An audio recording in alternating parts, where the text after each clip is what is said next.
On the news, mass resignation hits PDP leadership.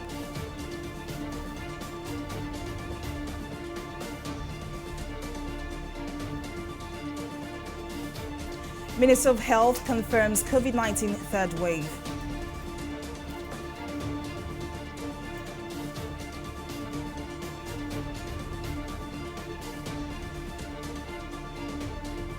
And Oborododo wins Nigeria's first ever Olympic medal in wrestling.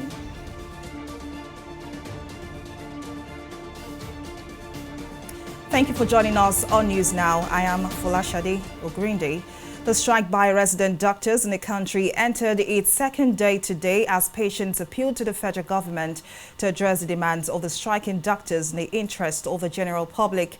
The National Association of Resident Doctors, NAD, commenced its indefinite nationwide strike on Monday, citing the inability of the federal government to implement the agreements it entered with the union in April after it suspended its previous strike. The doctors are also aggrieved over poor working environment in public hospitals, irregular payment of doctors' salaries and hazard allowances of 5,000 naira, which they say was last reviewed in 1991.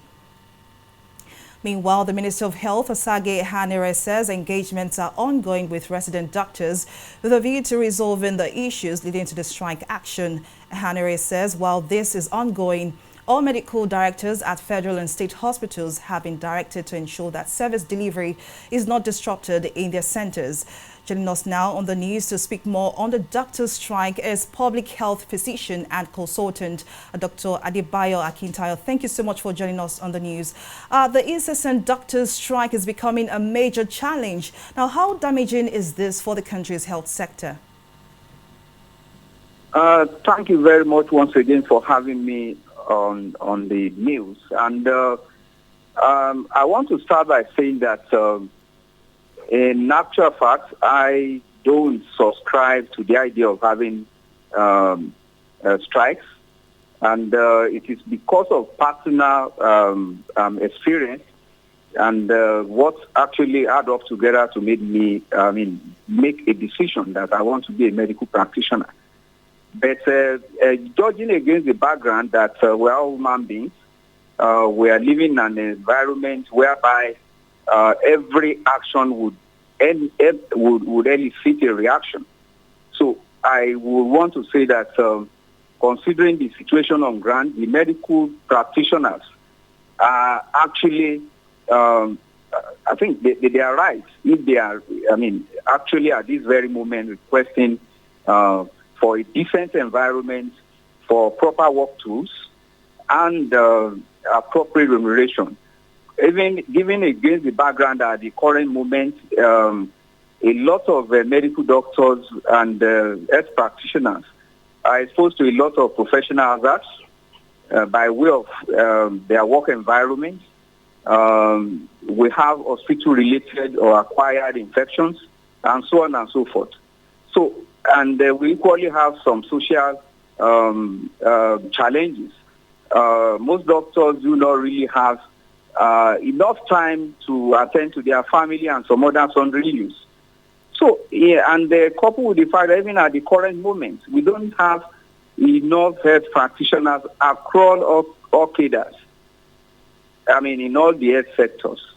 So when we give, going against that background, it should be appropriate to come down to table and discuss in the interest of humanity. That is just my take on it. I'm not speaking on behalf of NMA, but as a doctor and as a person, I feel that it is. It's a considerate opinion that we should, find a way of negotiation in the interest of humanity. But Dr. Akintayo, how then can we resolve this long-standing issue between resident doctors and the federal government once and for all? Well, I have a very strong opinion, like I said, a personal opinion that the society actually determines the extent to which we want the citizen to perform, and equally determines the extent and the quality of leadership that we have. By and large, we have really abandoned the major issues And the major issue, like I said, is supposed to revolve around welfare and well-being. Because we all know that health is wealth. And if we judge it even against that philosophy, we'll see that in advanced societies, they prioritize health. Anything that involves health is given the utmost priority, to a level whereby you hardly find health practitioners going on strike. And the reason is because what they experience there is the sympathetic strike. You have people in other sectors sympathizing with the doctors, sympathizing with the health workers, bringing up initiatives and things that will make the work environment adequate. So, we in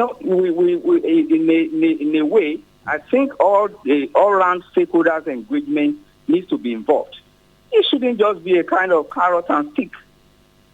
People need to come to table to effectively discuss how we can have a robust structure in Nigeria. We've had a lot of strategic plans, but it's not working simply because a lot of people, the most important stakeholders, are not given the opportunity to do what they are supposed to do. Well, Dr. Akintayo, thank you so much for your contributions. Thank you for coming on News Now.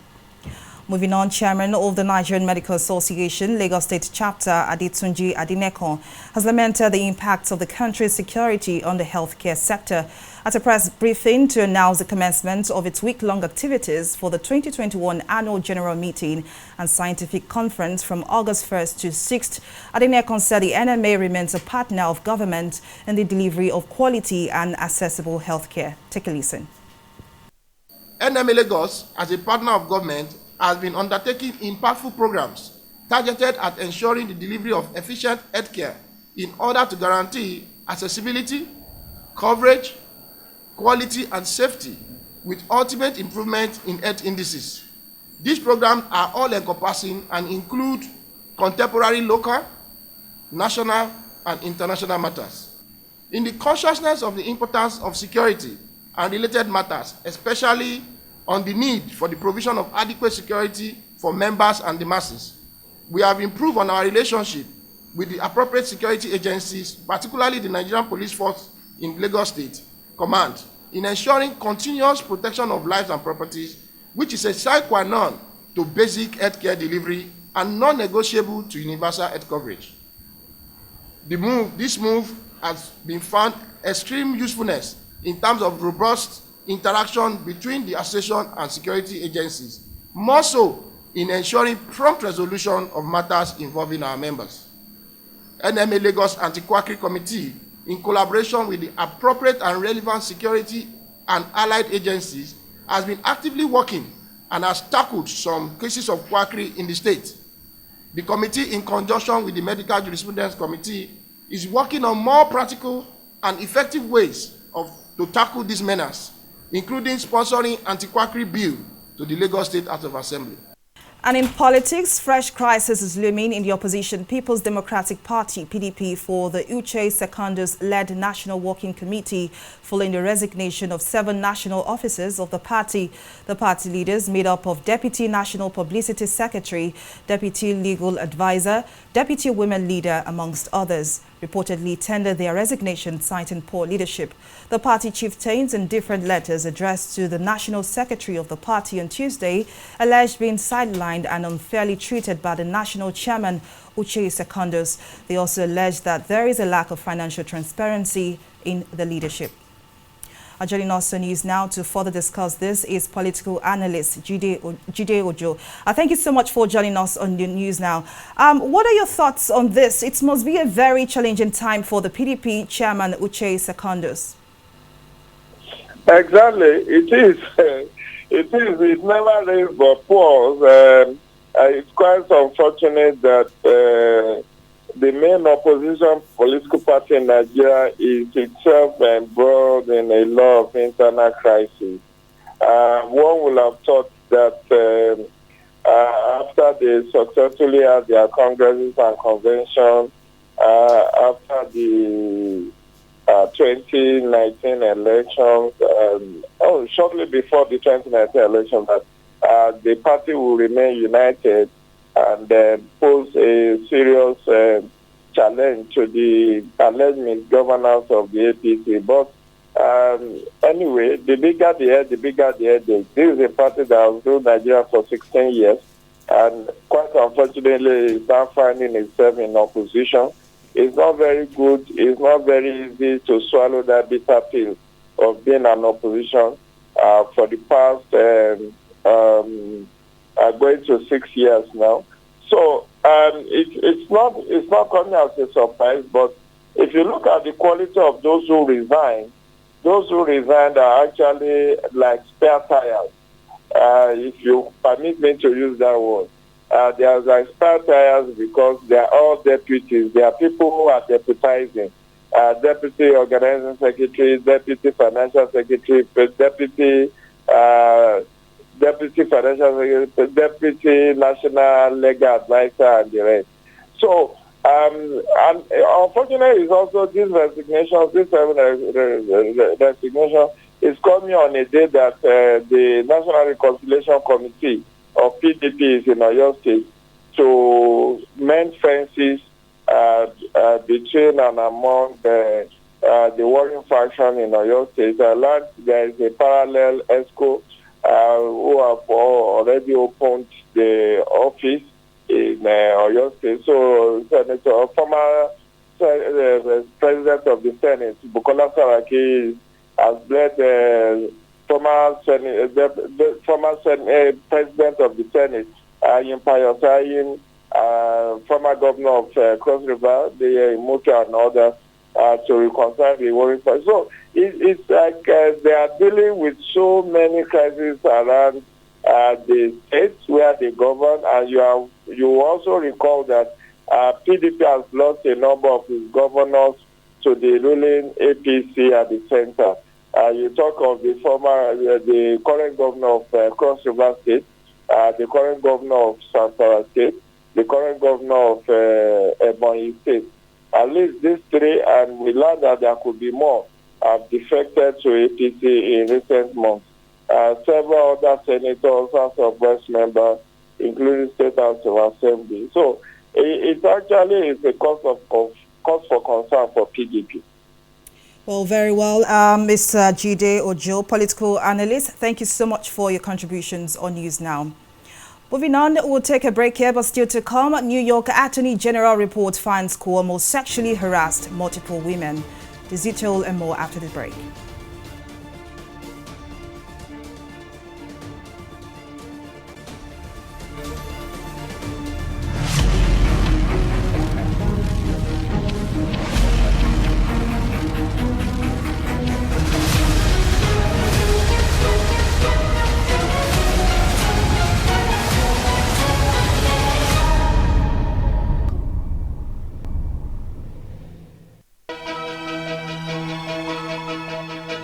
Opinions are free, facts are sacred, but truth is universal.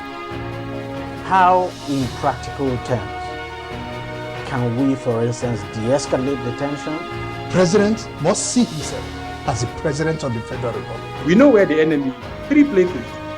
The Lake Chad Basin, the border area between Nigeria and Cameroon, and then the Sambisa Forest. On TV360, we give you a complete dose of everything.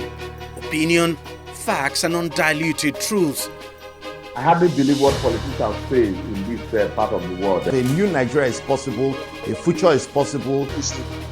We delve into the issues, dissect it so that you can understand it. Use it to take action. I don't think there's any need for any governor to look for grant for ranching. TV360, dissecting the issues.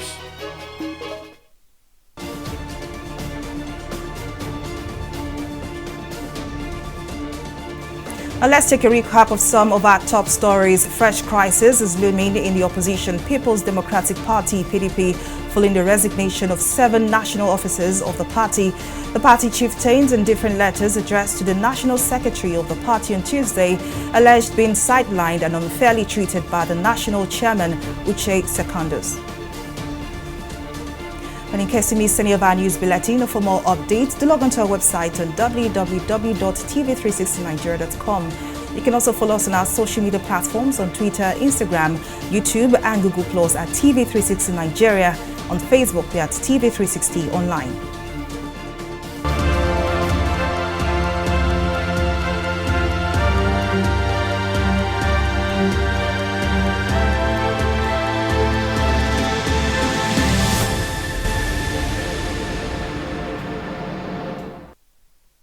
The third wave of the coronavirus pandemic has been confirmed in Nigeria. Minister of Health Osage Hanere and Lagos State Governor Babajide Sanwo-Olu made the announcement at different events on Monday. Our correspondent Abisola Adebayo has the details. Nigeria has witnessed an uptick in the number of COVID-19 infections, which has been linked to the emergence of Delta variant in the country. With the emerging trend, the government is monitoring the situation and has hinted of a possible third wave of the deadly pandemic. The sharp increase in the number of confirmed COVID-19 cases, especially since this month of July, as global anxiety over the Delta variant spreads.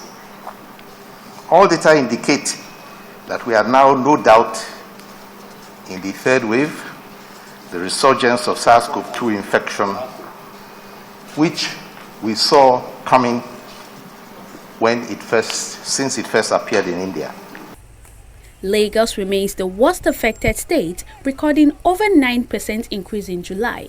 Governor Babajide Sanwo-Olu says an average of 6 deaths is being recorded daily in the past week. He is, however, confident that the third wave will be successfully managed. We dealt with the first and the second wave, and we did our best indeed to prevent this third wave. Now that it's fully upon us, we must dig deep with what we have learned from the first and the second wave. We have been able to refine our strategies and our response, and we're now in a good place to ensure that this third wave is the final one. I believe we can close the pandemic chapter very, very soon. Nigeria has received 4 million doses of the Moderna vaccine and is expecting another batch of the AstraZeneca vaccine in a couple of weeks. The government says vaccination will commence within the next few days and warned against mixing jabs. The vaccines will be deployed to the states as soon as we receive clearance from NAFDAC. This is in line with standard practice. When the vaccines arrived in the early hours of Sunday, NAFDAC officials were on ground and they randomly collected some of the samples for testing to certify if they are fit for use in Nigeria. Once we receive NAFDAC clearance, which should be in a couple days, we will commence distribution to the states that are already on standby. The confirmation of the third wave of the pandemic comes on the same day doctors who are members of the National Association of Resident Doctors, NARD, commenced a nationwide industrial action which has paralyzed activities in many tertiary hospitals across the country. Abisola Adebayo, TV360, Lagos. The federal government has warned Nigerians against a combination of 2 different types of vaccines as first and second doses against the coronavirus. Speaking on whether those who took the first dose of the Oxford AstraZeneca vaccines could take from the Moderna types, Executive Director of the National Primary Healthcare Development Agency, Faisal Shuaib, explained that research has shown that it is dangerous to the human health. Like the Oxford AstraZeneca vaccine, the Moderna vaccine requires 2 doses, which should be taken at 4 weeks interval. We strongly advise Nigerians who are eligible for vaccination to come out and get vaccinated and ensure that they follow the vaccination schedule in taking their second doses when they are due. The Moderna vaccine has been proven to be effective in preventing severe form of COVID-19 after the second dose. It is also, from some studies, 74 to 94% effective against the Delta variant of COVID-19 virus. While Moderna and AstraZeneca vaccine do the same job of preventing severe COVID-19 and death, we advise that people should avoid taking the vaccines one after the other. In other words, those who have taken AstraZeneca as first dose should also take AstraZeneca as the second dose. And those who will take Moderna as the first dose should take Moderna as second dose when due. We're engaging with the World Health Organization and the SAGE to look at the new recommendations around AstraZeneca and Pfizer vaccination. We'll take a breather here and return with business news. Do stay with us.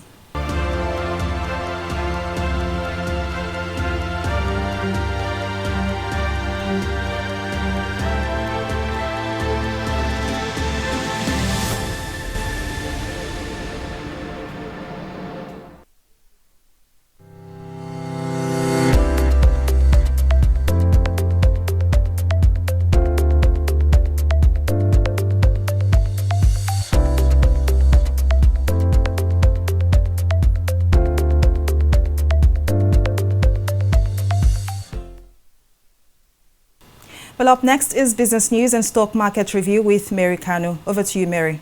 Thank you, Folashade. And now in business. For 4 consecutive years, Nigeria's economy has seen a major reduction in its capital importation inflow. Now, in a recent report published by the Nigeria Bureau of Statistics, Africa's second largest economy recorded a decline in capital importation by 54.06% in the second quarter of 2021. Our correspondent Folashade Ogorinde in this report tells us more. From dwindling foreign reserves to double inflation rates, Africa's economic hub is in dire need to restore confidence in its foreign investors. This comes as more investors are deciding not to choose Nigeria as a preferred destination for investment.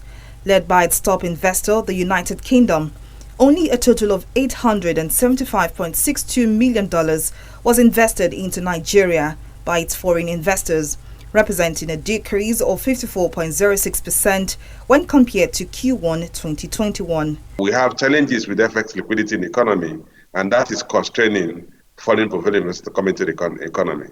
The other factor you have to recognize is that the world is just coming out of an economic crisis induced by COVID-19. So long-term investors have not restored their appetite for investment, particularly in an economy, in a third world economy that is challenged like ours.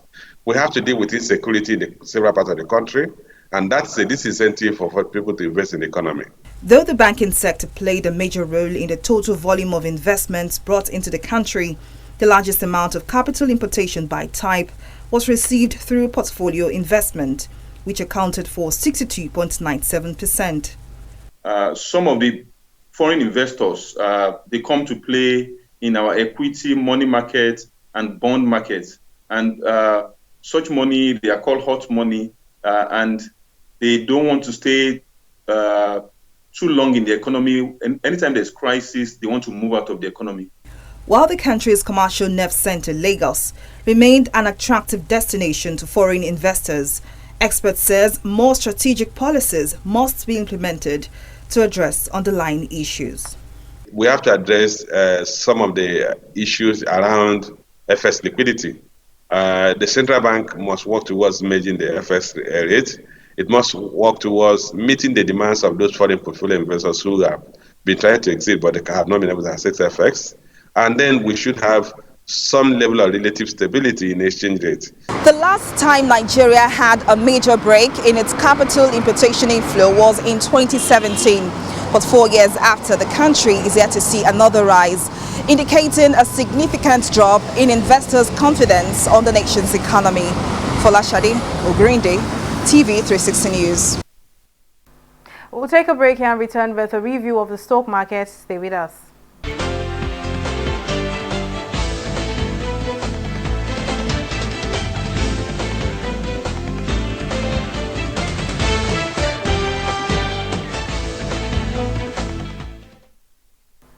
The bull is still in charge on the floor of the Nigerian Exchange Group as trading ended in the positive territory in a continuation of gains from previous days trading. The market's total value went up by 163 million, that is 0.18% added to the equities market at the close of trading. The total value of listed equities went up all thanks to gains from key sector components such as Airtel Africa, which saw over 5.69% gains to top the chart of 10 gainers alongside Q6 PLC. Now, the gains recorded in today's trading were prompted by an exchange of over 231 million units of shares in over 4,651 deals. Now, against the gains recorded, 25 equities registered losses as Onifla and Neymeth recorded over 21 kobo losses. Now, moving on to the global market, the FTSE is trading in the greens at 7,105 basis points,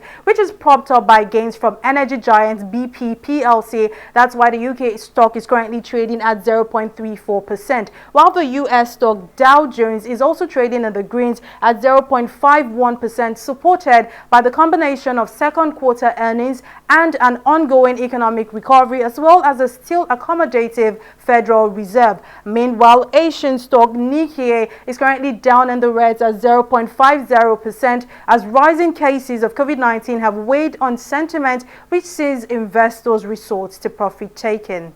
Well, that's all on Stock Market Review. Over now to Folashade for the rest of the news.